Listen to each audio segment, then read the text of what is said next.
പ്രധാനമന്ത്രി നരേന്ദ്രമോദിയുടെ road show തിരുവനന്തപുരത്ത് നടത്തിയ റോഡ് ഷോ ഒരു വലിയ ഇമ്പാക്റ്റ് ഇലക്ടോറലി BJPക്ക് ഉണ്ടാക്കുമെന്നാണ് പ്രതീക്ഷിക്കുന്നത്. നരേന്ദ്രമോദി അവസാന നിമിഷം നടത്തുന്ന ആ ഒരു റോഡ് ഷോ ഒക്കെ വലിയൊരു ഇമ്പാക്റ്റ് ആണ് പൊതുവെ ഇന്ത്യയിൽ ഉണ്ടാക്കാറ്. അവസാന നിമിഷം ഈ വോട്ട് ചെയ്യണോ BJPക്ക് വോട്ട് ചെയ്യേണ്ടേ എന്ന് ചിന്തിക്കുന്ന ആളുകളെ സ്വന്തം പാളയത്തിലേക്ക് BJP പാളയത്തിലേക്ക് കൊണ്ടുവരാൻ പ്രധാനമന്ത്രിക്ക് ഒരു പ്രത്യേക കഴിവുണ്ട്. അത് ഇന്ത്യയിലെ പല ഭാഗങ്ങളിലും നമുക്ക് കാണാൻ സാധിക്കും. അവസാന നിമിഷം നരേന്ദ്രമോദി നടത്തുന്ന റോഡ് ഷോകൾ, റാലികൾ, ഇത് ഒരു ഡിസൈഡറായിട്ടൊക്കെ പല സംസ്ഥാനങ്ങളിലും മാറാറുണ്ട്. പ്രത്യേകിച്ച് ക്ലോസ് ഫൈറ്റൊക്കെ നടക്കുന്ന പല സംസ്ഥാനങ്ങളിലും.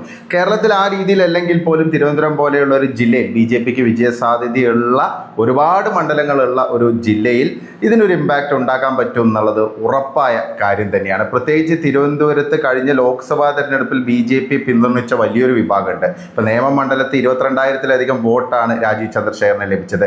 കഴക്കൂട്ടത്ത് 10,000-ലധികം വോട്ടിൻ്റെ ഭൂരിപക്ഷം അല്ലെങ്കിൽ ലീഡ് നില രാജീവ് ചന്ദ്രശേഖരന് ലഭിച്ചിരുന്നു കഴിഞ്ഞ ലോക്സഭാ തെരഞ്ഞെടുപ്പിൽ മത്സരിച്ചപ്പോൾ.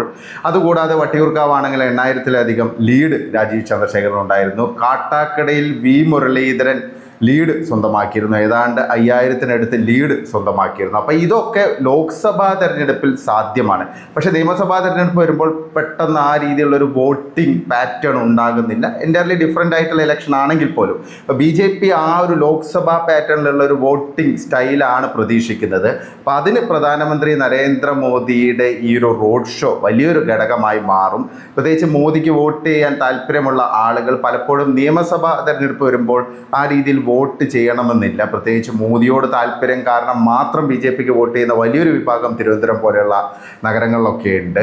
അപ്പോൾ അവർ ലോക്സഭയിൽ ചെയ്യും, കാരണം കേന്ദ്രത്തിൽ മോദി വരേണ്ടതുണ്ട്. ആ രീതിയിൽ മോദിക്കൊരു വോട്ട് എന്നുള്ള രീതിയിൽ അവരുടെ എക്സസൈസ് ചെയ്യും. പക്ഷേ നിയമസഭാ തെരഞ്ഞെടുപ്പിലോ തദ്ദേശ തെരഞ്ഞെടുപ്പിലോ അത് പലപ്പോഴും റീക്രിയേറ്റ് ചെയ്യപ്പെടാറില്ല. അപ്പോൾ അതിന് പറ്റിയ രീതിയിലുള്ള റോഡ് ഷോയാണ് നരേന്ദ്രമോദി നടത്തിയിരിക്കുന്നത്. നേമം, വട്ടിയൂർക്കാവ്, കഴക്കൂട്ടം, അതുകൂടാതെ കാട്ടാക്കട, അങ്ങനെയുള്ള എല്ലാ മണ്ഡലങ്ങളും, തിരുവനന്തപുരം സെൻട്രൽ, ഇവിടെയൊക്കെ അതിനൊരു വലിയ ഇമ്പാക്റ്റ് ഉണ്ടാക്കാൻ പറ്റും എന്നുള്ള കാര്യത്തിൽ ഒരു സംശയം വേണ്ട. വലിയൊരു ജനപങ്കാളിത്തമായിരുന്നു ആ റോഡ് ഷോയിൽ കാണാൻ സാധിച്ചത്. സ്ത്രീകളുടെ ഒരു വലിയ ജനപങ്കാളിത്തം, അതാണ് ഏറ്റവും പ്രധാനപ്പെട്ട ഘടകം. കാരണം BJPയുടെ റാലികളിലും റോഡ് ഷോകളിലും കേരളത്തിൽ അങ്ങോളം ഇങ്ങോളം ഇന്ന് കാണാൻ സാധിക്കുന്ന വീട്ടമ്മമാർ, സ്ത്രീകൾ, യുവാക്കൾ, യുവതികൾ, ആ രീതിയിൽ ക്രോസ് സെക്ഷൻ, ഒരു കമ്മ്യൂണിറ്റിയിലെ ക്രോസ് സെക്ഷൻ ഈ റാലികളിലും അതുകൂടാതെ ഇത്തരം റോഡ് ഷോകളിലും പങ്കെടുക്കുന്നു എന്നുള്ളതാണ്. അതിൽ തന്നെ ഏറ്റവും പ്രധാനപ്പെട്ടത് സ്ത്രീകളുടെ ഒരു പങ്കാളിത്തമാണ്. ഏറ്റവും കൂടുതൽ സ്ത്രീ പങ്കാളിത്തം നമുക്ക് കാണാൻ സാധിക്കുന്നത് BJPയുടെ പരിപാടികളിലാണ്, റോഡ് ഷോകളിലാണ്.